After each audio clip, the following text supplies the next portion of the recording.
Baik, kembali lagi di channel Dosen Anyaran. Di sini kita sudah memasuki part 3 dari rangkaian video pembahasan analisa bibliometrik dengan RStudio Bibliosa ini untuk artikel ilmiah, di mana di pertemuan kali ini, di pertemuan ketiga, kita akan membahas interpretasinya, di mana di pertemuan pertama kita sudah instalasi di part 1 ya, kita fokus instalasi RStudio-nya, kemudian di part 2 ada hasil cara mendapatkan grafik, keukuran, dan lain sebagainya lewat websitenya secara langsung di Bibliosa ini. Nah, yang ketiga ini adalah hook-nya, di mana kita akan belajar interpretasi dan menulisnya di dalam bentuk artikel ilmiah kerangkanya. Nah, untuk acuan kita ini berdasarkan riset yang sudah kita terbitkan di jurnal bereputasi internasional dan juga Scopus. Adapun contoh jurnalnya akan kami tayangkan di video ini, dan juga akan kami berikan link di deskripsi grup supaya memudahkan Bapak Ibu atau teman-teman yang ingin belajar riset tentang bibliometrics. Nah, seperti yang kita tahu kalau namanya artikel ilmiah, tentunya di bab pertama kita langsung saja akan berfokus ke introduction atau pendahuluan. Nah, yang pertama, perumusan yang penting-penting ya, research question. Kalau artikel bibliometrik biasanya minimal ada 3 ini. Yang pertama adalah main information, dia biasanya berisi tentang bagaimana progres perkembangan suatu tema. Ya, di video kali ini contoh tema kita adalah social cognition in social science atau kata kuncinya. Nah, selain itu kita juga perlu memperhatikan database-nya, bisa dari Scopus, Web of Science, ataupun Google Scholar. Nah, kemudian yang menariknya adalah di research question nomor 2 ini, kita akan membedah per bab atau per aspek bagaimana perkembangan tren social science dilihat dari segi konseptual, pengetahuan, intelektual, dan juga social structure. Di mana ini adalah kelebihan dari RStudio Bibliosa ini ya, dibandingkan dengan Post Viewer, kita di Bibliosa ini lebih terstruktur karena bisa memecahkan atau memilah 4 konteks ini. Kemudian di research question yang ketiga, yang paling penting dalam artikel bibliometrik adalah potensi dan strategi research future direction. Jadi arah penelitian ke depan itu lebih bagus membahas konteks mana, dan juga policy recommendation nanti. Kebijakan apa yang bisa mendukung tren riset yang terkait dengan kata kunci kita. Nah, itulah yang menjadi penting dalam riset bibliometrik. Nah, selain itu kita juga harus fokus ke metode biasanya. Kalau literatur review ya nanti Bapak Ibu atau teman-teman bisa kaji sendiri, karena ini kita menganalisis secara konsep atau poin-poin terpenting dalam artikel ilmiah supaya bisa terindeks Scopus gitu. Nah, di metode sedikit pengalaman kami mendapat revisi dari reviewer ya di jurnal Scopus itu penambahan prosedur penelitian gitu. Step-stepnya seperti apa?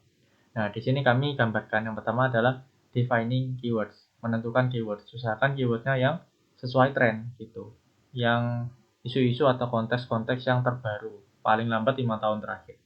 Kemudian ada initial search results gitu. Jadi hasil pencarian pertama di berbagai database ya, dari Scopus, Web of Science, dan juga Google Scholar itu kita cari terlebih dahulu, menentukan tahun dan lain sebagainya.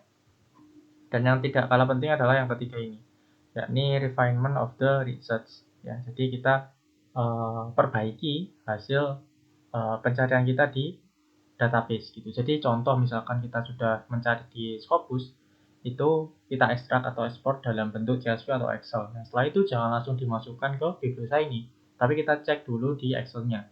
Apakah judulnya sudah sesuai, abstraknya sudah sesuai, keywords-nya sudah sesuai, baru kita masukkan ke Bibliosa ini gitu. Jangan terskip step itu ya, karena itu sangat penting. Yang keempat adalah collecting data, mengumpulkan data, dan juga kita analisis datanya. Nah, yang terpenting adalah step-step kita menentukan artikel mana yang akan masuk di Bibliosa ini gitu. Salah satu contohnya adalah ini, ada search, screen, dan juga sintesis. Search itu pencarian yang pertama masih secara umum, title, boleh abstrak, title itu juga ada, tergantung selera peneliti. Ada juga select year range 2014 sampai 2024, ini tahunnya. Kemudian ada screen, ada subject area. Kita fokus kata kunci social science, kata kunci social cognition itu di ranah pengetahuan apa, kita bisa pilih. Ada juga kadang di sini konteks atau keywordnya juga, ada juga dokumen type ya, kita pilih artikel dan juga bahasanya Inggris gitu. kemudian kita sintesiskan. Nah, hasil 129 dokumen ini dari sintesis itu hasil dari setelah kita cek kembali secara manual di Excel ya. Jadi kita lakukan screening 2 kali, satu dari Scopusnya, satu dari manual. Ada juga yang menganut bahwa step ini harus mengacu pada Prisma Flow Diagram ya. Untuk contohnya mungkin saya lampirkan di video. Nah, gambarnya seperti itu ya. Jadi mulai identification, eligibility, dan lain sebagainya itu bisa dicantumkan gitu. Tergantung peneliti menggunakan pendekatan atau step by step yang mana. Yang kami kutip ini juga ada acuannya di Scopus gitu. Begitupun yang Prisma Flow Diagram gitu. Dua-duanya sah dan yang penting adalah jelas gitu. Dokumen mana yang terambil, dokumen mana yang tereliminasi gitu Bapak Ibu dan teman-teman. Sudah jelas ya di bagian metode. Nah, setelah metode kita masuk ke hasil. Hasilnya itu berisi apa aja sih kalau bibliometrik di Bibliosa ini ya berisi tentang ini subbab yang sudah dipaparkan mulai dari overview sampai ke social structure tadi di research question kita. Yang pertama kita ada main information of bibliometrics. Jadi ini ada berapa banyak sumbernya, dokumennya, dan juga ini angka pertumbuhan tahunnya per tahun itu sekitar 10,3. Semakin tinggi semakin bagus. Ada keyword plus, ada author, kemudian ada artikel dan sebagainya. Tinggal kita tampilkan saja. Tabel 1 menunjukkan bla bla bla seperti ini. Ini ada contoh ya, bisa digambarkan lagi atau mau fokus membahas growth-nya ini juga tidak apa-apa, mungkin juga mencantumkan jumlah source-nya ini berapa diperbolehkan. Nah, salah satu yang paling penting itu ini publication trends gitu. Jadi di sini ada garis vertikal dan horizontal, sumbu X dan sumbu Y, dimana kalau sumbu X ya atau yang datar itu ada tahun, kemudian yang sumbu Y-nya artikel itu jumlah artikelnya gitu. Jadi apakah seiring bertambahnya tahun artikelnya itu semakin tinggi atau semakin turun gitu atau fluktuatif ya. Naik turun itu fluktuatif. Nah, interpretasinya bisa seperti ini. Nah, ini bisa diinterpretasikan juga sebenarnya. Memang kalau turun ini mungkin di sela tahun sekian sampai sekian ini terjadi fenomena apa saja gitu. Nah, itu kan juga bisa mengaruhi trennya seperti itu. Bisa diinterpretasikan sesuai sudut pandang peneliti ya. Dia fokusnya ke arah mana. Gitu. Karena peneliti biasanya punya cara masing-masing untuk membaca suatu grafik dengan cara-cara yang ciri khasnya sendiri. Kemudian ada average citation, ini rata-rata citasi tahunan. Dan di baris tegak ini ada citasi dan juga yang horizontal ada year atau tahun. Ini ada perkembangan rata-rata citasi. Nah, biasanya citasi ini selalu turun di tahun terakhir kita karena biasanya kan kita kalau nyari sumber atau teori itu kan riset-risetnya, jurnal-jurnalnya itu kan di tahun 10 tahun lebih atau 5 tahun lebih ke belakang. Nah, itulah salah satu yang mengindikasikan bahwa di tahun terbaru ya jumlah rata-rata citasinya akan turun gitu. Karena artikel atau jurnal yang di tahun sebelumnya atau tahun lama 5 tahun lebih, 10 tahun lebih itu potensi dibacanya pasti lebih banyak daripada jurnal yang baru terbit gitu. Kan ada jangkauannya juga yang membaca juga itu berbeda. Nah, itu juga bisa menjadi indikasi.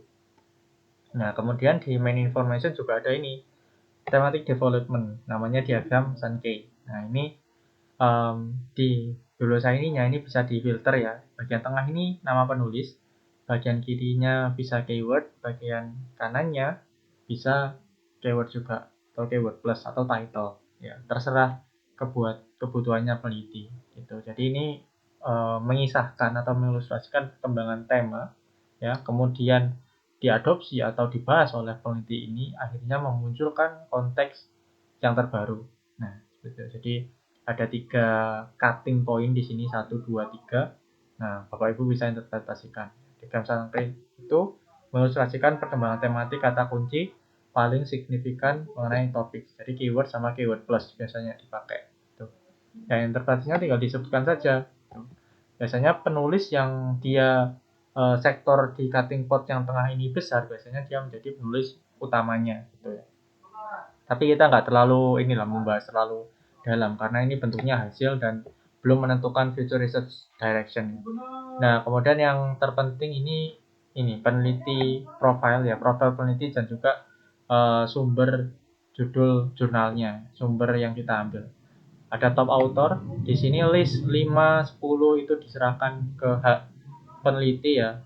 Salah satunya adalah indikasinya artikel. Kalau dia di bawah 2, berarti ya tidak masuk dalam list ya. Tidak ada hal yang ajak harus 10, harus 5, itu tidak ada. Kalaupun mau klasifikasi top 10, top 5 juga dipersilakan gitu ya. Nah, sini contoh interpretasinya ada Graziani memimpin dengan total 2 artikel yang diterbitkan bla bla bla dengan jumlah kutipan tertinggi 42. Nah, ini bisa dikaji lagi Graziani ini nantinya dari universitas mana, dari negara mana, dan konteks yang diteliti itu apa. Sehingga fungsinya kita tahu top author ini kan kalau sebagai peneliti kan bisa menjadi salah satu partner penelitian ya.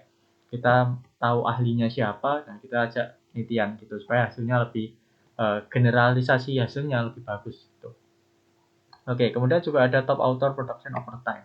Jadi ini perkembangan produksi dari top author tentang artikel yang diterbitkan dalam tema social cognition. Gitu. Di sini ada Chen, ada dan lain sebagainya. Mungkin saya maximize di Urso dan sebagainya. Nah, yang garis horizontal itu tahun, yang garis vertikal itu jumlah artikelnya. Semakin tebal titik ini ya, plot ini, maka ya ini jumlah artikelnya itu 1. Semakin besar produksinya gitu ya. Ini menyesuaikan jumlah penulis menulis artikel berapa banyak gitu. Semakin banyak plotnya akan semakin tebal atau semakin besar. Nanti di bibliosa ini akan menyesuaikan dengan sendirinya gitu. Nah, fungsinya kita bahas ini adalah ya kita bisa tahu di tren 2000 ini ya 2022 sampai 2024 ini kan ada Lahera misalkan. Dia kan riset terbaru nih. Nah, ini bisa kita teliti. Lahera riset tentang social cognition di tahun 2022 itu tentang apa? 2024 itu tentang apa? Nah, itu kan juga bisa mempengaruhi interpretasi kita nantinya.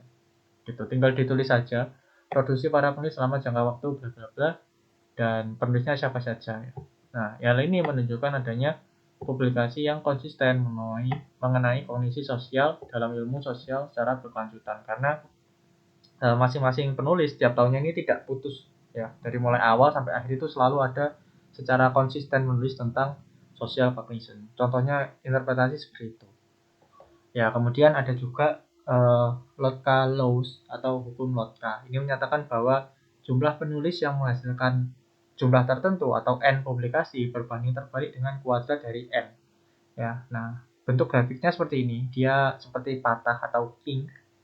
Kalau anak-anak ekonomi biasanya dia relate sama pasar oligopoli ya king. Tapi ini beda konteks. Jadi yang sumbu vertikal ada presentase jumlah penulis dan juga sumbu horizontal dokumen yang ditulis gitu.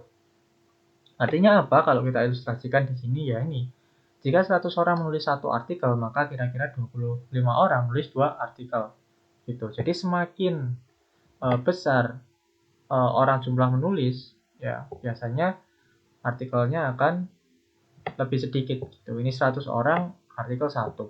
25 orang artikel 2. Gitu. 11 orang artikel 3 dan lain sebagainya. Dan dia ada juga plot yang dia tebal garisnya dan juga ada yang patah-patah atau dash. Nah, dash ini secara atau yang patah-patah ini dia secara teoritis teorinya. Data aktualnya ya yang garis tebal ini. Jadi yang dibaca garis tebal ini. Jadi yang berdasarkan teori yang garis putus-putus. Tapi biasanya kalau artikel kita bahas yang bold, yang garisnya tebal gitu ya. Nah, contohnya kalau kita baca di sini ya, persentase penulis ini di 75 ke atas. Ini hanya menulis satu artikel. Semakin kecil jumlah penulisnya, artikelnya semakin banyak gitu. Artinya satu artikel itu banyak melibatkan penulis. Kan penulis bukan hanya satu aja, bukan hanya yang corresponding aja, tapi juga ada penulis yang membantu artikel tersebut tercipta. Gitu. Jadi biasanya yang menulis dokumen satu ya hanya satu itu melibatkan banyak penulis ya. Jadi interpretasinya seperti itu. Ini contoh lebih dari 70-80% penulis hanya menulis satu karya ilmiah gitu ya. Nah, kemudian ada top source atau sumber utama. Ini nama jurnal. Ada N jumlah artikel tentang social cognition dalam jumlah cognition sosial ini, nama jurnalnya ada 6 itu. Site score ini kita nyari di website database-nya. Kalau di Web Science ya cari site score jurnal tersebut di WOS gitu. Kalau di Scopus ya cari di Scopus. Cari yang paling update karena tidak semua jurnal itu site score-nya terbaru 2025. Kadang juga ada yang tahun sebelumnya gitu. Ada H-index, G-index, M-index, total citation (TC) dan juga tahun pertama kali dia menerbitkan artikel terkait social cognition. Kalau topik kita social cognition.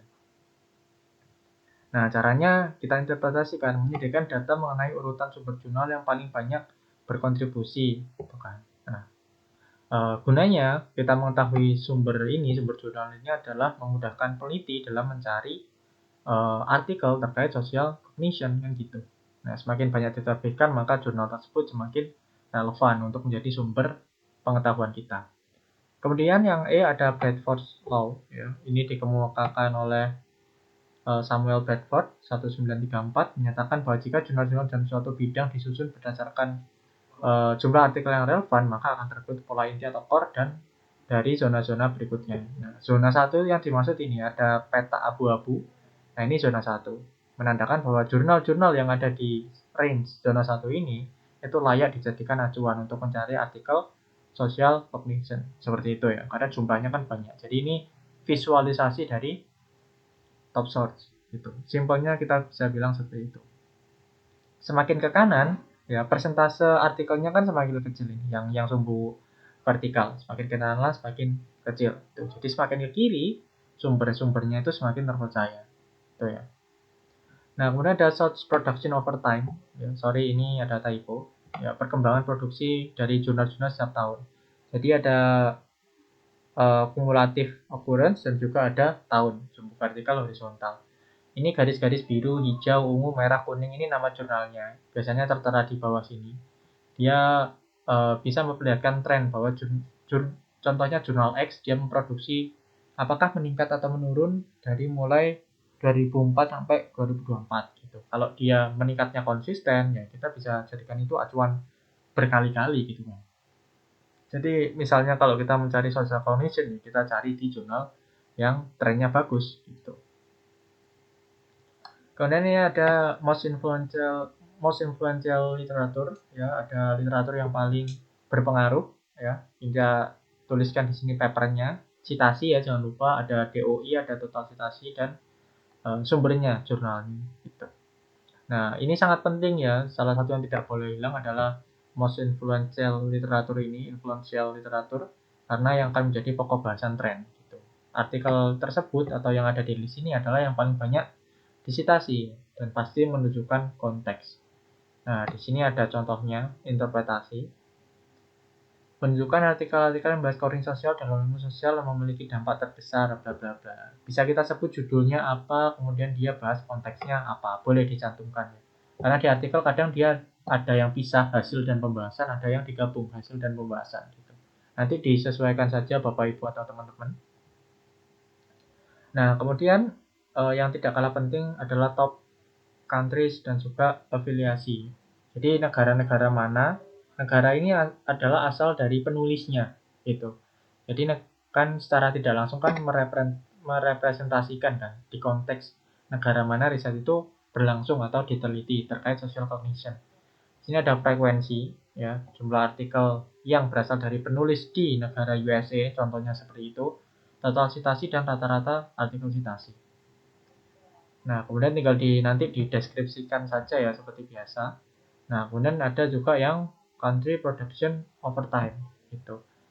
Bagaimana negara atau asal negara penulis memproduksi artikel tentang sosial kognisi secara kontinu di tahun yang kita pilih. Di sini 2004 sampai 2024 gitu ya. Semakin tinggi maka topik social cognition di negara tersebut atau asal negara penulis tersebut semakin tinggi gitu. Jadi konteksnya lebih spesifik ke negara tersebut. Itu juga bisa menjadi pembahasan yang bagus nanti di artikel.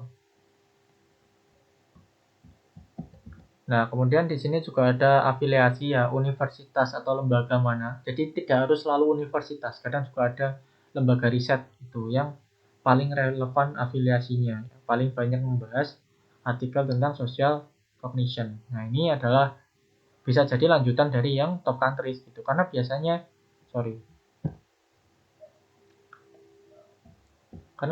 yang top afiliasi ini asal negaranya juga dari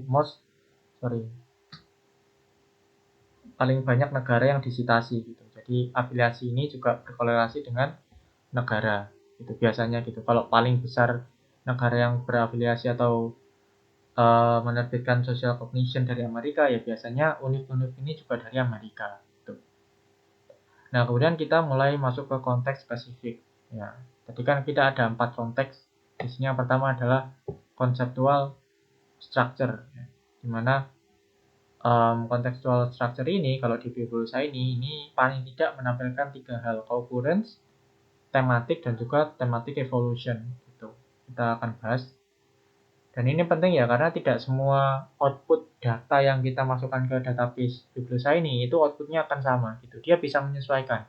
Misalkan data yang kita masukkan itu tidak layak memenuhi thematic evolution misalkan, ya tidak akan keluar gitu. Dan itu sah, nggak apa-apa. Yang keluar saja yang kita tampilkan gitu ya. Jadi jangan mencoba untuk memanipulasi.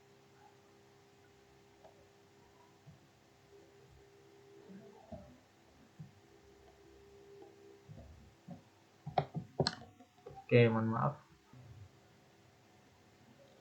Oke, di sini adalah conceptual structure ya. Yang pertama adalah co-occurrence network. Jadi outputnya seperti ini. Dia ada beberapa sektor ya. Ada yang berwarna merah dan juga ada yang berwarna biru. Nah, co-occurrence network ini menggambarkan bagaimana kata kunci sering muncul bersamaan dalam satu dokumen. Jadi penelitian tentang social cognition banyak dikaitkan dengan seseorang yang memahami pikiran, emosi terkait teori of mind dan juga emotion recognition gitu. Namanya cluster gitu ya. Ada cluster biru dan cluster merah. Nah, ini adalah konteks-konteks ya yang terkait dengan social cognition itu berhubungan dengan apa sih? Tuh, konteks berhubungan dengan theory of mind, teori ada joint attention, ada bahasa, ada mind reading dan sebagainya. Kemudian juga ada yang artikel-artikel yang membahas di luar ini gitu. Ada yang berwarna biru. Nanti bisa diinterpretasikan gitu. Tapi biasanya kita bahas yang cluster utama saja. Jadi kaitannya dengan teori apa sih gitu. Jadi kan mempengaruhi pembahasan artikel kita kan. Bahwa social cognition itu perkembangannya sampai detik ini itu ngacu ke teori yang mana dan konteksnya apa gitu. Nah, itu nanti bisa untuk future research direction. Oke, baik, yang selanjutnya adalah thematic map ya. Jadi ini sebuah map atau mapping ya, penggambaran dari terminologi-terminologi yang tersebar dalam 4 diagram. Ada diagram 1, 2, 3, dan juga 4. Nah, yang penjelasannya ya, fungsinya thematic map ini untuk memetakan tema penelitian berdasarkan kata kunci dalam suatu bidang. Karena kita tadi kan social cognition ya. Jadi kalau kita cek di sini yang pojok kanan atas ada motor DOMS. Itu artinya ini, tema utama dan berkembang pesat gitu. Sangat sentral dan sangat berkembang. Ini menjadi ya core research front gitu yang menggerakkan bidang. Jadi tema-tema atau terminologi yang ada di kuadran 1 motor terms ini biasanya yang dijadikan future research direction gitu. Jadi riset tentang social cognition itu relate atau berhubungan dengan motivasi, kemudian attitudes, personality, theory of mind, emotion recognition, dan lain sebagainya. Ada 3 ini. Bisa dipakai semua, bisa diambil beberapa di antaranya ya, tergantung peneliti butuhnya ambil tema yang mana. Gitu. Nah, kemudian ada juga niche terms, dia yang bagian kiri atas. Pengertiannya tema sangat khusus, berkembang kuat tapi kurang terhubung ke topik utama. Gitu. Di sini ada beberapa note juga. Nah, kemudian ada basic terms, tema dasar. Ya. Menjadi fondasi konseptual bidang. Jadi tema ini nggak terlalu ngetren, ngetren motor terms, tapi dia adalah menjadi dasar berkembangnya suatu tema. Gitu. Dia ada di pojok kanan bawah. Ini tetap bisa masukkan di artikel-artikel yang terkait dengan social cognition. Ada social communication, assessment, dan juga environment. Kemudian yang terakhir adalah emerging or declining terms. Tema yang sedang muncul, baru berkembang atau menurun atau tidak lagi populer. Di sini ada istilahnya dua mata pisau ya. Di sini ada tema yang berpotensi berkembang, sangat pesat. Ada juga potensinya declining atau menurun, gitu ya. Jadi ini juga bisa dijadikan salah satu futuristic direction. Jadi ada motor terms sama emerging or declining terms gitu. Ada self-esteem dan juga social cognition theory dan juga risk.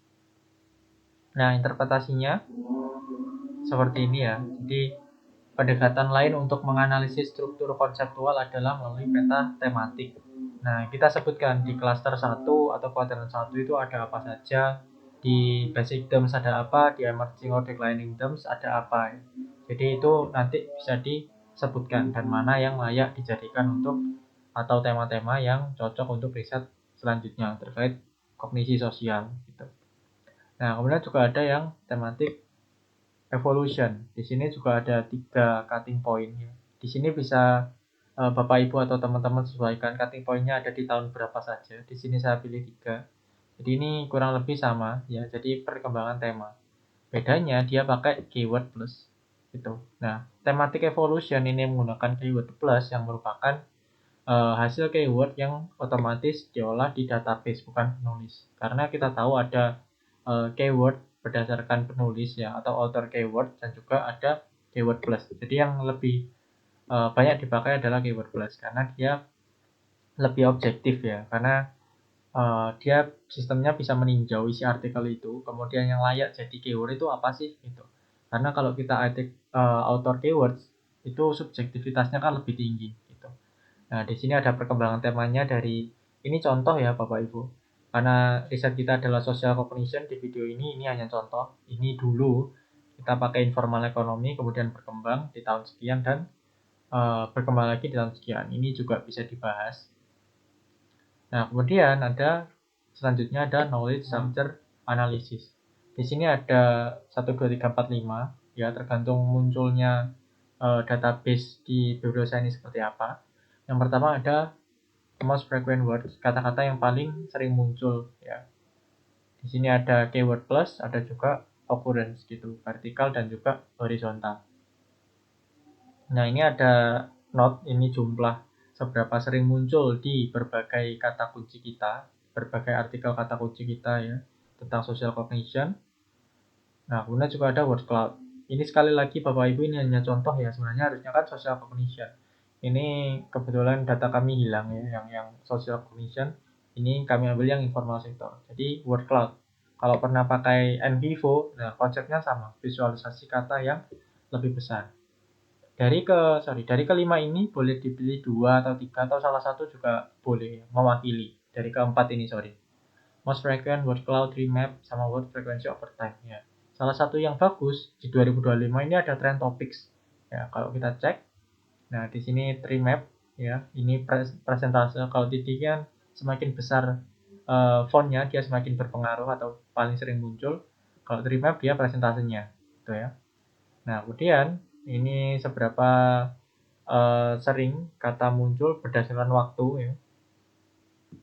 Ini interpretasinya. Nah, kemudian trend topics. Nah, ini yang menarik ya. Biasanya kita pasti cantumkan. Trend topics adalah visualisasi yang memperlihatkan tema atau kata kunci populer berdasarkan periode tertentu. Dia bubble chart dalam bentuk timeline. Di sini horizontalnya tahun, vertikalnya adalah terminologinya gitu. Jadi semakin besar, maka ya semakin sering dibahas gitu kan. Nah, biasanya tren ini yang kita amati ya tren tahun terbaru ya 2022 sampai 2024 gitu. Jadi yang di pojok kanan atas biasanya kita jadikan topik yang menarik kalau kita ingin mengembangkan social cognition. Nah, selanjutnya intellectual structure. Ada co-citation network seperti ini. Nah, co-citation network itu peta yang menunjukkan hubungan antara dua dokumen atau penulis yang sering disitasi bersama oleh artikel lain. Biasanya artikel di co-citation network ini yang berisi teori atau framework itu yang paling banyak dikutip oleh artikel-artikel terbaru. Nah, ini makanya tahun-tahunnya cenderung tahun-tahun yang lama gitu karena perkembangan teori. Nah, di sini ada beberapa sektor ya atau beberapa kelompok berdasarkan warna. Bisa Bapak Ibu pisah nantinya, dicek di file Excel atau CSV-nya. Mana saja artikel yang mengutip dari Baron Cohen 2021 dan ini ada yang artikel penulis-penulis yang mengutip gitu. Nah, ini bisa diperdalam lagi sebenarnya pembahasannya. Kalau Baron Cohen itu membahas tentang apa, kalau yang Goldman itu membahas tentang apa. yang sektor merah sama biru bahasa apa, bedanya apa. Nah, itu bisa kita cek nanti di Excel-nya gitu, tergantung pembahasan Bapak Ibu. Karena kan kalau semakin luas kadang-kadang kita terhalang batasan halaman artikel juga kan. Nah, itu perlu diperhatikan. Ada juga versi lainnya berbentuk historiograf. Namanya saja historio, berarti dia seperti rentetan waktu kronologi ya. Citasi langsung, direct citation dari waktu ke waktu. Jadi ini lebih urut dari mulai 2013 dengan 2022, 2010 dan artikel-artikel yang terkait per tahun, ada tahunnya gitu ya. Bisa pakai salah satu atau bisa pakai keduanya. Yang penting adalah setiap structure analysis itu harus ada yang mewakili gitu ya. Nah, kemudian ada ini social structure ya, maaf keliru. Nah, social structure ada kolaborasi berdasarkan network ya, network collaboration, ada juga berdasarkan negara. Kalau network itu kolaborasi antar penulis atau institusi. Nanti filternya bisa dipilih di bibliosa ini. Nah, ini contohnya saya yang penulis gitu. Ya, jadi ada 4 penulis ini, dia membahas tentang apa sih kolaborasi terkuat gitu kan. Karena paling banyak dikutip juga itu untuk user research direction juga bisa. Nah, kemudian ada yang kolaborasi antar negara. Nah, antar benua bisa, antar region bisa, dan cross yang dari selatan ke utara bisa, timur ke barat juga bisa gitu. Jadi tidak terhalang. Jadi tergantung database-nya. Semakin tebal garis coklat ini, maka kolaborasinya semakin besar ya. Semakin banyak artikel yang berkolaborasi di region ini dengan region ini. Ini kan ada UK ya kalau nggak salah ini. Sama di Kanada, itu kan. Ya, interpretasinya seperti ini ya. Jadi ada AS, Inggris, tadi AS ya. AS, Inggris, dan juga Jerman. Nah, bisa dikutip. Dan ini bisa jadi celah juga gitu. Contoh, misalkan belum ada yang teliti di region Asia Tenggara, ASEAN misalkan. Padahal sosial kognisi juga penting. Nah, itu kan bisa jadi future research direction yang menarik dan berguna gitu. Itu menjadikan artikel kita lebih berbobot. Ya. Nah, setelah hasil kita ke pembahasan. Paling enggak pembahasan itu ada 2. Di artikel bibliometrik pakai bibliosa ini yang kita tembus Scopus. Ada overview, ya, ada juga ini structure future research direction sama policy recommendation. Yang pertama kita bahas dulu yang overview ya. Jadi rangkuman dari hasil-hasil. Yang perlu kita rangkum adalah tren. Apakah naik atau turun dalam satu dekade ataukah fluktuatif dan dalam beberapa tahun yang turun misalkan ya, itu terjadi karena apa kira-kira? Potensinya karena apa? Nah, itu bisa dikaji atau dituliskan di overview ya. Ini contohnya bisa Bapak Ibu baca. Nah, kemudian di sini ada publikasi berdampak tertinggi ya. Jadi artikel apa yang paling berdampak, kemudian penulis mana itu dituliskan. Nah, seperti ini penulis yang paling berdampak juga dituliskan. Interpretasinya bisa Bapak Ibu baca ya, teman-teman baca. Dan juga kolaborasi peneliti. Gitu ya, diungkapkan semua. Kemudian artikel paling yang berkontribusi. Nah, judulnya apa, dia bahas apa. Gitu. Dan jangan lupa kalau mau lebih bagus ya, setiap artikel yang paling berkontribusi ini saran riset selanjutnya itu apa. Nah, bisa dituliskan untuk mempermudah eh, penulis-penulis yang akan mengutip riset bibliometrik kita. Gitu. Karena bibliometrik ini kan di latar belakang ya. Jadi potensi dikutipnya pasti lebih tinggi. Gitu. Kemudian ada juga banyak publikasi. Nah, dari penulis asal Amerika Serikat. Instansinya apa? Seperti yang di bawah ini instansinya apa? Bisa diterangkan lebih lanjut. Gitu. Kenapa kok tren di Amerika Serikat? Apakah ada tren ekonomi, pendidikan di sana? Ya, bisa dikaitkan. Gitu. Tapi jangan overclaim ya, karena ini kan metadata kan sifatnya. Jadi jangan terlalu dalam sebab akibatnya, karena kita bukan empiris. Gitu ya. Nah, batasannya di situ. Nah, kemudian ada juga per cluster, ya, pakai ukuran study. Nah, ini ada theory of mind. Teori apa yang paling mendasari social cognition, konteks-konteks apa disebutkan, ya, dijelaskan juga sedikit boleh. Kemudian thematic map tadi. Nah, ini kebetulan kalau kita ini kan mengambil self esteem. Self esteem ini berarti di declining atau emerging tadi ya kita ambil. Ada juga yang kita ambil dari motor terms. Nah, itu penting. Konteks yang akan menarik diteliti setelah kita paham social cognition gitu. Kemudian juga ada Nah, artikel lagi ya bisa ditambahkan dan juga kolaborasi antar penulis gitu. Nanti per negara juga bisa ditambahkan. Nah, social structure, future research direction, dan policy recommendation. Karena tadi di thematic map, nah kita masukkan ke konteks juga bisa. Thematic map sama trend topik. Kita masukkan ke konteks, kan terminologi ya, self-esteem. Self-esteem ini keyakinan akan diri sendiri, positif atau negatif, motivasi, resilient, dan sebagainya. Ini pengembangan teori. Nah, kemudian kita bisa kaitkan future research deskripsinya seperti apa gitu. Jangan ngambang, yang spesifik. Sespesifik mungkin tapi dijaga batasannya. Kita bukan empiris, ingat. Nah, di sini yang sama ini penjelasan tentang hubungan soft dengan social cognition di digital era misalkan. Karena kan lagi tren. Nah, itu pasti menarik diteliti dengan berbagai macam populasi.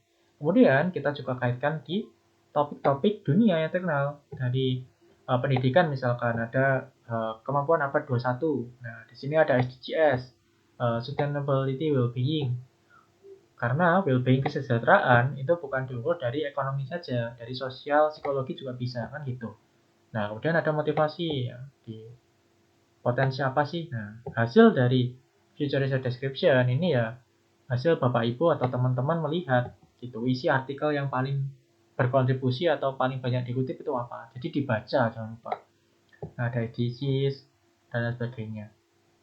Nah, yang terakhir adalah rekomendasi. Nah, peningkatan penelitian dan penerapan pendidikan, bla bla bla terus didorong ya. Karena ya penting bagi perkembangan kognisi sosial dan lain sebagainya. Kolaborasi antar pemerintah internasional ini juga penting karena tadi kan kita lihat kolaborasinya hanya di benua Amerika dan juga Eropa gitu ya. Nah, kurang lebih seperti itu ya pembahasan tentang diskusi. Selebihnya boleh dikembangkan atau mengutip dari berbagai sumber lain ya boleh disatukan. Ini adalah salah satu sumber belajarnya Bapak Ibu dan teman-teman saja ya. Dan ini sudah terbukti Scopus ya. Nah, jadi kurang lebih seperti itu. Jika ada yang ditanyakan atau ada terminologi atau nah dalam sini ya, dalam menu-menu yang belum dipahami nanti boleh tulis di kolom komentar dan bisa kita bantu menjelaskan gitu ya. Oke, sekian video kali ini. Semoga bermanfaat. Terima kasih.